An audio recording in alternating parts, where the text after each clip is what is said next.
A day after the minority walked out on the petroleum bill, we went back to Parliament to find out what exactly is happening in Parliament. They came back there, or what exactly is going on? My colleague Aisha Ibrahim is at Parliament grounds now, and we reached her to gauge the mood for us. Hello, Aisha. Thanks for joining us here. Yeah, hello. Good afternoon. Yes, so update us on what happens in Parliament. Well, as we speak, serious business has just begun, whereas it was supposed to begin around 10 a.m. What happened was that there has been power cuts since morning when we came here. So in Parliament too? Yes, as at 10 a.m. So when the speaker came in and business was about to begin, the lights went off. And so the speaker suspended sitting for almost an hour. And just as sitting resumed, the lights went off again. Now, that got the speaker and parliamentarians worried. And in fact, there was some hooting from the minority side, with some calling the Mahama government names, as usual. And then to resolve the issue, however, the Speaker of Parliament has tasked a 6-member team in Parliament to look into the matter and advise the House accordingly.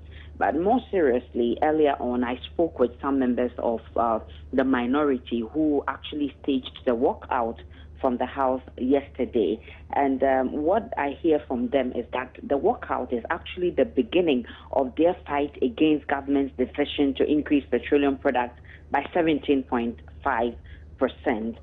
They tell me that they will do all they can to press government to rescind that decision. The explanation is that oil from the world market itself, prices for crude oil has gone down. And so they don't understand why government should make such an appeal or such, should task Ghanaians. Such demand on Ghanaians. Exactly, yeah. And they're saying that would rather impose further hardships on the people. And so they're saying that they will do all they can. The stage out actually is just a step, and that they will do more to ensure that that thing never happens. How is the attendance like, especially on the minority side? Well, most of them are in the chamber as at now, but as I speak with you, serious business has just begun, and the Minister for Education is on the floor of the House answering questions pertaining to his ministry. So basically that is what the House is examining now. Exactly. Education. But let me take you back to the power cut. Doesn't Parliament have a generator or a plant on standby, so in such situations it's quickly switched on, so it doesn't interfere with sitting? I gathered this morning was that yesterday, for almost 2 hours, when the Minister for Finance was in the House addressing the House on the 2015 budget statement, the House was actually running on generator, because it looks like this has been happening for some time now, which the House needs to address, because the power cuts it's also experienced in Parliament. And because they did not want to experience that yesterday, the whole of 2 hours when the minister was speaking, the House was on generator, which brings additional cost to the state. I see. Let's quickly also get back into Parliament, the issue being discussed in Parliament now, education. What exactly is being said about education? Well, the minister was put the question how the Tolong Senior High School, the only senior high school and a day school in the district of Tolong, will be converted into a boarding house. And the minister has been telling members of the House that the school which wishes to be considered for absorption as a boarding school must have acquired the following by the time of inspection: that is, at least one large, well-ventilated, permanent dormitory block capable of accommodating at least 3/4 of the student population, and each block must have a set of bathrooms, toilet facilities, and permanent lighting and water supply systems, which they haven't got yet. And so he says that the ministry is working round the clock to ensure that that happens, and soon the place will be turned into a boarding facility. Is the minister also addressing the issue of free education? Is that also being said there? I didn't get you well. Is he also talking about the intention to make secondary, tertiary, and secondary cycle schools into free education, absolute free education? like it's being done Unfortunately, that is already? not one of the questions that he's supposed to answer this morning. And so that question hasn't been posed to him yet, but we'll try and get him after his questioning time and see if we can get him talk on that. All right, and also do find out for us if they have cost, how much it's going to take the country from our coffers, our financial coffers, to get to do this free secondary education. Do find that out for us also. We'll do our best to put him All on right, the thank track. you so much, Aisha. That was my colleague Aisha Ibrahim, our parliamentary correspondent, who was at Parliament to gauge the mood for us on day one after the minority walked out of Parliament of the debate on the bill of the 17.5% increment on petroleum products. Moving on, government says it is going to activate its anti-corruption machinery to prosecute public officials indicted by the Auditor General's report from 2015. This is one of government's measures announced by Finance Minister Seth Terkper to reduce waste and improve efficiency in public financial management.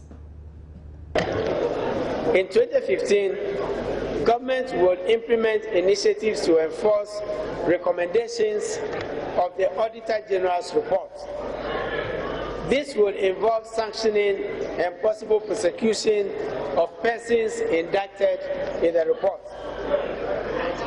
Government, in conjunction with the Commission on Human Rights and Administrative Justice and other anti-corruption agencies, will begin implementation of the Anti-Corruption Action Plan, or NACA.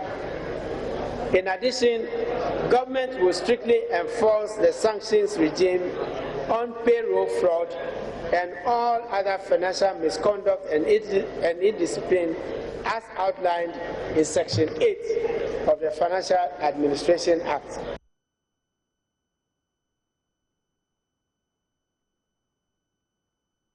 I have been joined online by George Kujo Enti, who is the Executive Secretary, Coalition of Ghanaians for Responsible Governance. Good afternoon, sir. Thanks for your time.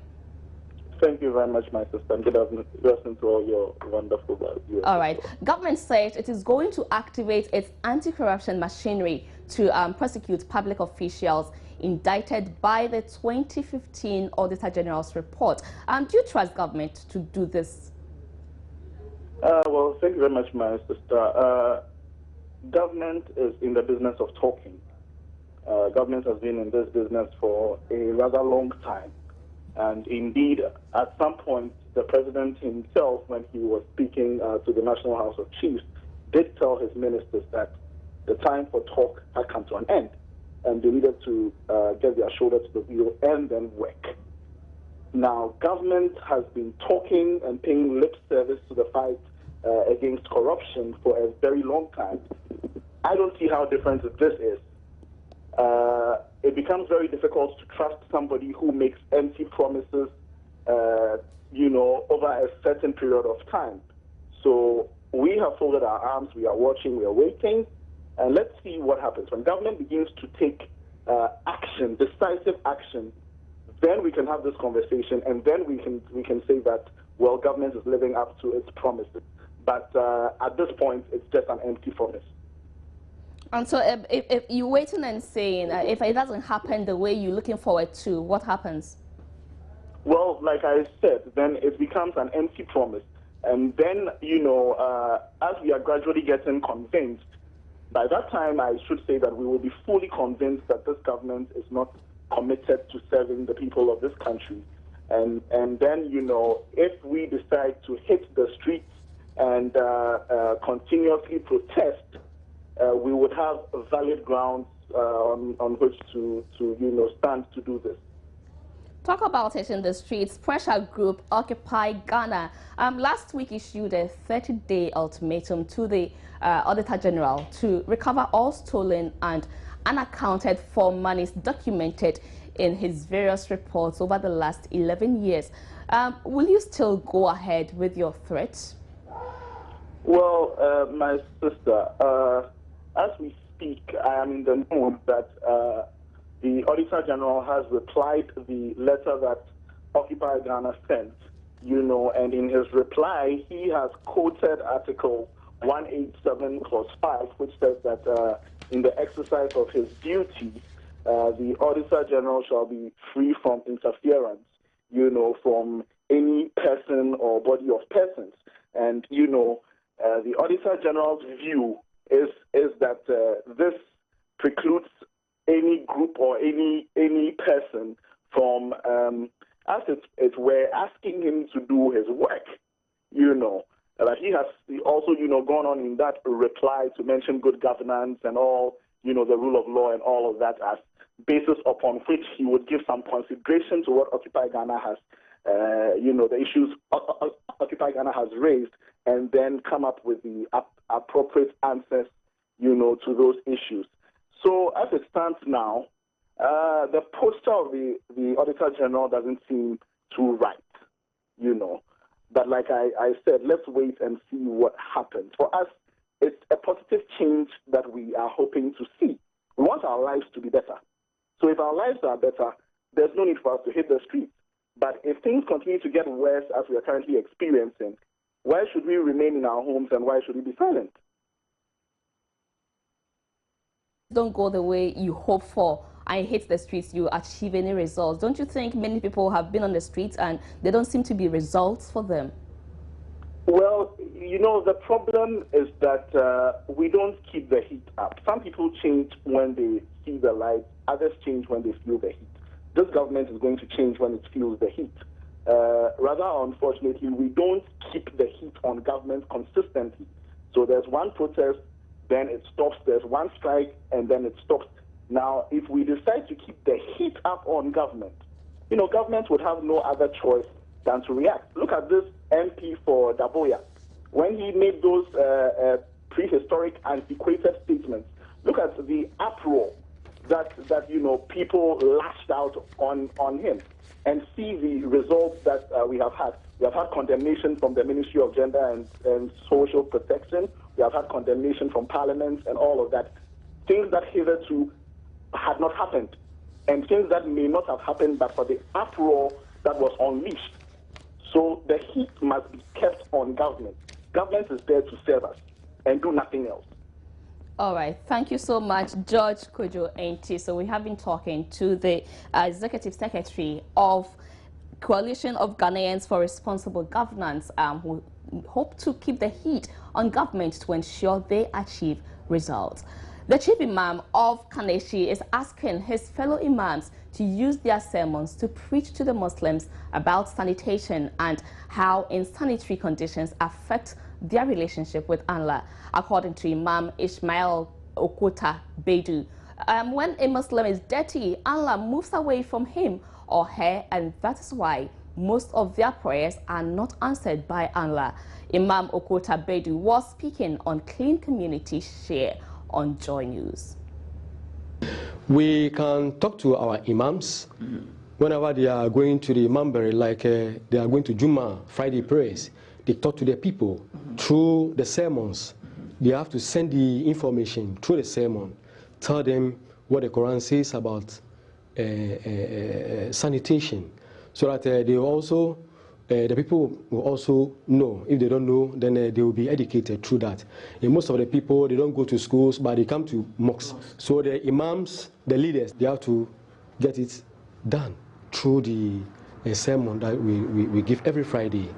Yeah, so I think we are trying to organize this program. We are going to do it, and all the national imams, these Ghana Muslim Mission imams, will be educated on this program, so that whenever they go to the mosque, they will talk about sanitation.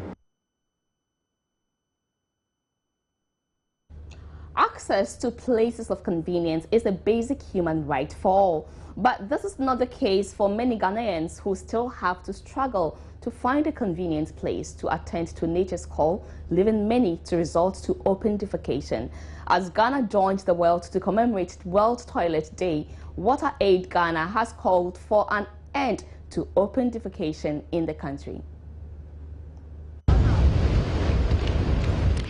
According to a report by WaterAid Ghana, some 63,000 children died in 2000 due to lack of toilet facilities. The situation was compounded by the fact that 8 out of 10 children in Ghana do not have access to basic toilet facilities, safe drinking water and hygiene services.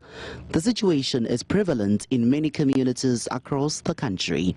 One of such areas, the Odododiodo constituency in the capital, is saddled with a problem of open defecation. Residents mostly use the beach front as their place of convenience, as many homes there do not have their own toilet facilities. The only option is for persons in such communities to rely on public toilets, which are also hard to come by in their communities. I had the toilets nearby our public toilets. If you be near toilets, because toilets in a population in Crawford doors to power.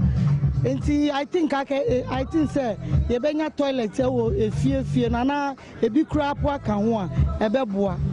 I had the toilets no back up Brazil Lane on Mune Street. The problem is that in this area the houses are very small. People are willing to construct toilet in their houses, but where to lay the, how can I put it, the toilet is the problem. Maybe when you are about to do it, somebody will say it's at the back of my window. He will not allow you. We go to public toilets and we pay 30 pesos. When the government will help us to build toilets in our homes. Although the MMDAs are expected to enforce the laws on sanitation by arresting landlords who do not have toilet facilities in their homes, the implementation of the law is a challenge. But District Environment Officer for the Ashiedu Keteke Sub-Metro, Reverend Chris Gaugbe, says there is the need for residents to also take responsibility by changing their attitudes. Every household is expected to have their own toilet facility as they are constructing their house. So if they are saying they don't have enough toilet facility in this area, I will not accept that for them now, because we take care of the public toilet facilities. The public toilet facilities that are in our catchment area. They are the toilet facility that AMA has constructed, and they are not supposed to take care of the household. They are supposed to take care of what? The strangers who are passing by and they feel like what? Easing themselves. That is the purpose of public toilet facility. Communications Director of WaterAid Ghana, Kafui Nyako, said poverty eradication is directly linked to having a place of convenience and advised residents to contribute their quota by ensuring their communities are provided with decent toilet facilities. Usually when you mention sanitation, people start thinking about refuse, but sanitation from our perspective is more of having access to basic toilets like latrines in communities, especially in homes, so that people will not have to go outside to do open defecation. The 12 labor unions fighting government over the second-tier pension scheme under the National Pensions Act of 2008 this morning staged a demonstration to press home their demands. The unions are demanding their funds from government, claiming their employer is not supposed to single-handedly manage their funds. Hundreds of police personnel were detailed to police the demonstration. Die to go on retirement and die as paupers. And that is why today we are all here. Now I want to the very simple question is, if the money is there, let us see the money. If the money is there, let us know how much have been accrued. No bugger wire. No bugger wire. Thank you. Thank you. Thank you. One of our roadmap, which immediately we are going to embark on, is serious outreach programs. We may have to even travel to regions by the leadership to assist our colleagues there to really carry out the sensitization exercise that we are looking for. Because pensions is our right, pension is about social protection, and pensions is about all of us seated here. You cannot go to retirement and die within the next 2 minutes.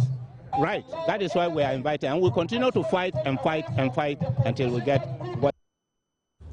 You're watching News Today. We catch a breather here. When we come back, we have more stories coming your way. Stay tuned. Now, Parliament has passed a bill presented by the Finance Minister, Seth Tekpe, that will see an imposition of 17.5% tax on selected petroleum products.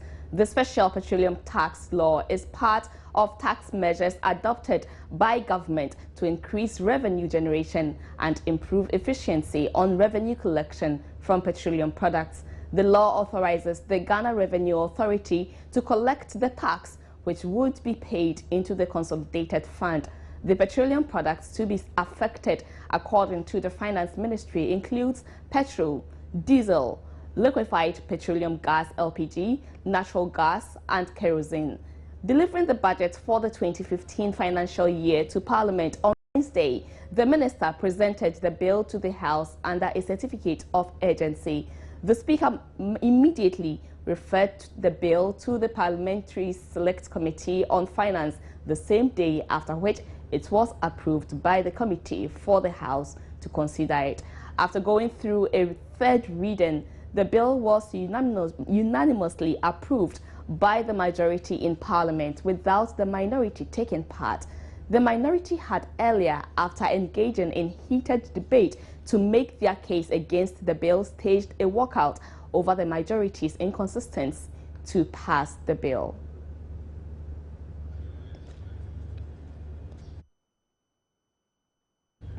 We now go over to the GPRT chairman, Robert Saba, Greater Accra Regional Chairman of GPRT, Robert Saba. We're going to engage Robert Saba on how the tax increment is going to impact on transport fares. We'll try and get through to him. Our line dropped. So whilst we do that, the Center for Public Interest Law has raised issues with certain provisions of the Petroleum Exploration and Production Draft Bill to be passed into law by Parliament. Key amongst the shortcomings it has identified is a clause that allows the sector minister to set aside the outcome of a tender process in the award of a concession. The Center warns the clause could be exploited for personal gains if not addressed.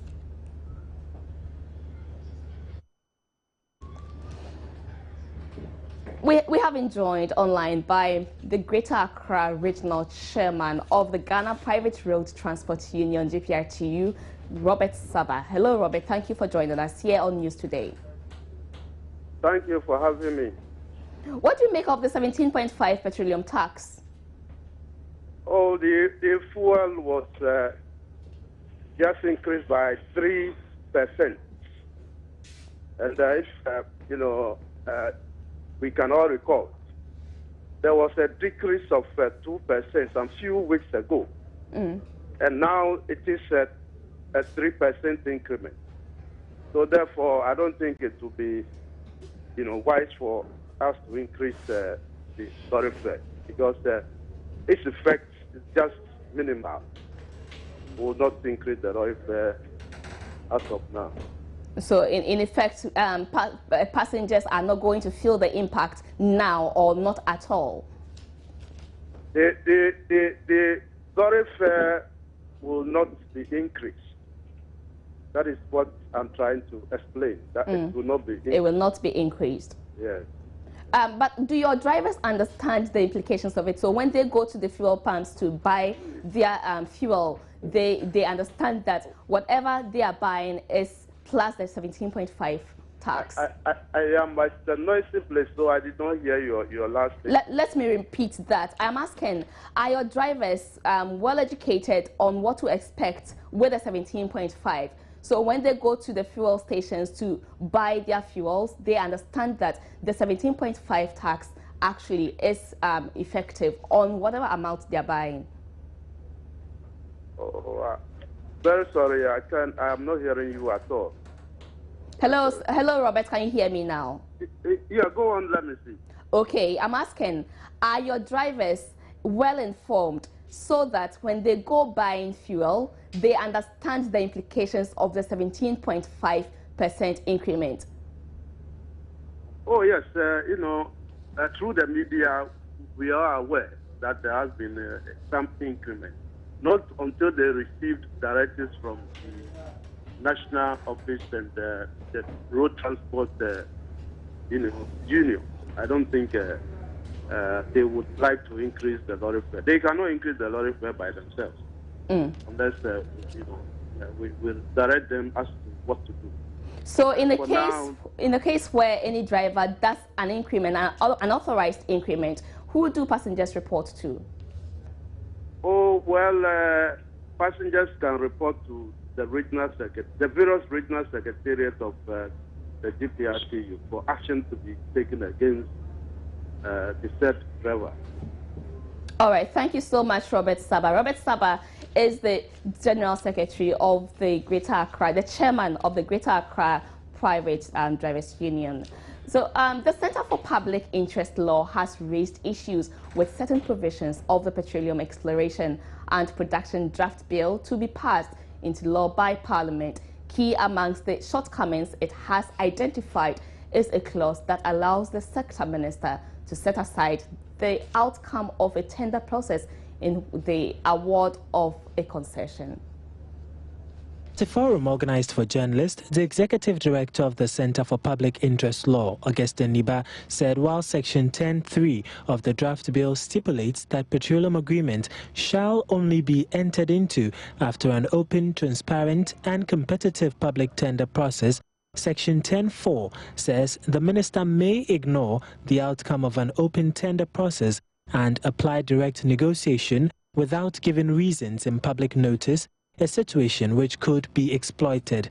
He says the bill has failed to address issues of conflict of interest, disclosure of beneficial of shares, and a mechanism for resolution of grievances. It gives the minister the discretion to what? Disregard this competitive bidding process and then go into what is called direct negotiations. So yes, open competitive bidding. People or companies apply. You go through the process. One company wins, or then the minister has this power, a discretion, to disregard this open competitive bidding and then do what is called direct negotiations with the company. This we find as a provision that should not be in the bill. We are for a very long time been talking about corruption in the country.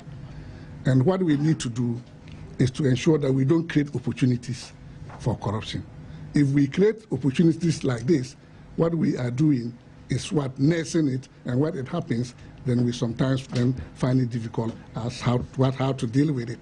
So in the first place, our law should not continue to give opportunities that may inure somebody into finding he or herself tempted into being influenced in one way or the other to do a process of this nature. Programs coordinator of Friends of the Nation, Che Kojoyamwa, meanwhile says, while the country focuses on ramping up revenue from the oil, its negative impact on the environment and livelihood of people should be adequately addressed by the bill.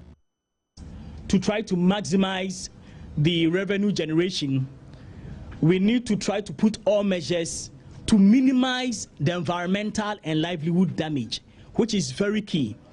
If we don't do that as a nation, then we are destroying livelihoods and creating poverty in one sector and then creating wealth in another sector, and the economy will never be balanced. Already we know that about 10% of Ghanaians get direct livelihoods from fishing. Even some research have indicated that we have about 4 million people who get direct and indirect because fisher folks and fishing communities have larger populations.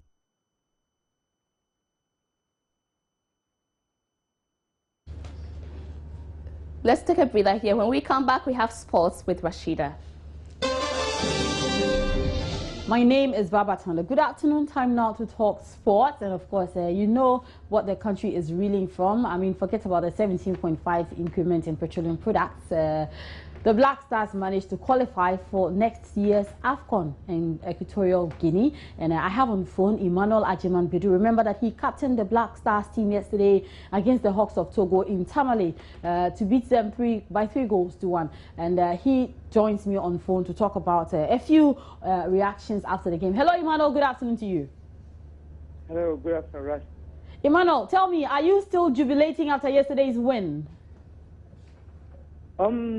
Yeah, it's not easy to qualify for the AFCON after a difficult group, and everyone is happy. Thank God we have injury-free and we're back to Accra safely. So the jubilation is on, but we have to just forget and go to our clubs and concentrate on our clubs for now. Okay, we'll get to your club issues, but before then, yesterday you captained the team temporarily in the absence of General Captain Asamoah Gyan. Now tell me, how does it feel? I mean, stepping into the shoes of a captain, how does it feel for you? Was it too heavy for you, or you were able to handle things effectively? I think my colleagues and I handled things. It's not only men who handled things. Although the armband was with men, but we were collectively did the work so very well. We worked like a family yesterday, as you can see. Everyone was working for each other. So for the band itself, it doesn't bother, but the results and the commitment the players showed on the pitch, that's the most important thing. I see. Now let's project to next year. Let's talk about Equatorial Guinea 2015. I know it may be too early, but we've qualified, so we have every reason to talk about it. Now, you were part of the team that went to Equatorial Guinea in 2012 for the African Cup of Nations, but you couldn't play till Ghana exited the tournament. You're going back. Now, what memories are you carrying from 2012 onto 2015? A lot. It's been a while. We won something, and you know what happened in Equatorial Guinea in the last 2 years. We qualified from the group and beat quarterfinals, beat Tunisia, and sadly for us, we lost to Zambia, and they won the cup. So there's a lot to remember, but we have to just put that aside and concentrate on what is next of us. Now, the most important thing is everyone is going back to his club. We're hoping for injury-free. And when the time comes and the collapse comes, then we come and work for the nation. We're just appealing to the supporters, just put everything behind us and let's concentrate on what is ahead of us. But with the commitments and income and everything from the FA and from the government, I think when we get the maximum support from Mother Ghana, we will be wonderful the next year Africa. Obviously, you need support from the whole of Ghana. But, Emmanuel, let me push you to the wall a little bit about a very sensitive issue here. And it's about Ghana going to appoint a new coach. We're picking up that it's in the person of former Chelsea manager Avram Grant. Now, what are you expecting from this new coach? He's a wonderful man, a great coach who have worked with so many countries and a great clubs in Europe. He's welcome home. We have to make him succeed, so we are there for him. Whatever situation he will go in, we will be behind him and work for him to succeed. So he's welcome home. Oh, you're already welcoming him home. Okay, Emmanuel, I'm sure you're going to be catching a flight to Italy this evening, and I'm sure you'll be in Udine by tomorrow morning. Tell me, what's up with your club? I think so far this year we have started the league so very well. Out of 11 games, we lost only 3, so it's not too bad. This coming Sunday, we have a game against Kiev at home. I have been reading the news from the club, and I think everything's going on well. I hope to get to my club tomorrow, and we work together for success. But with the quality and the brilliant coach we have this year, I think we can qualify, or maybe we'll have a respectable standing this year in the Italian Serie A. Okay, you hope to qualify. Are you qualifying for the UEFA Champions League, or you like to play in the Europa League? First, we have to be. Initially, when you get 40 points, you are safe in the league table. So our aim now is to get the 40 points so you see what will happen, either Europa League or Champions League. But right now, what we are focusing on to get the 40 points to be secured in the league before we can concentrate on another. Emmanuel Ajimanbedu, Black Stars midfielder. You also play for Udinese. Thanks very much for your time this afternoon, and we wish you all the best in your endeavors. All right, so let's go to Nigeria now, who unfortunately are out of the African Cup of Nations 2015, despite coming from behind to hold South Africa to a 2-2 draw at the Akwa Ibom International Stadium in Uyo last night. Now, we are joined on phone by Ben Alozie. He's editor for the Union newspaper in Lagos, Nigeria. Hello, Ben. Good afternoon to you. Hi, good afternoon.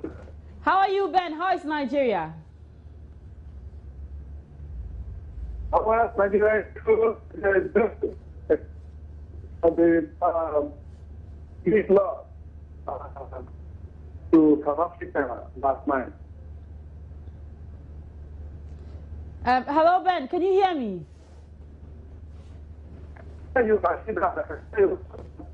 Good. So how is the country taking it? I mean, you are out of defending champions. You are out of next year's competition. How is the country taking it the morning after?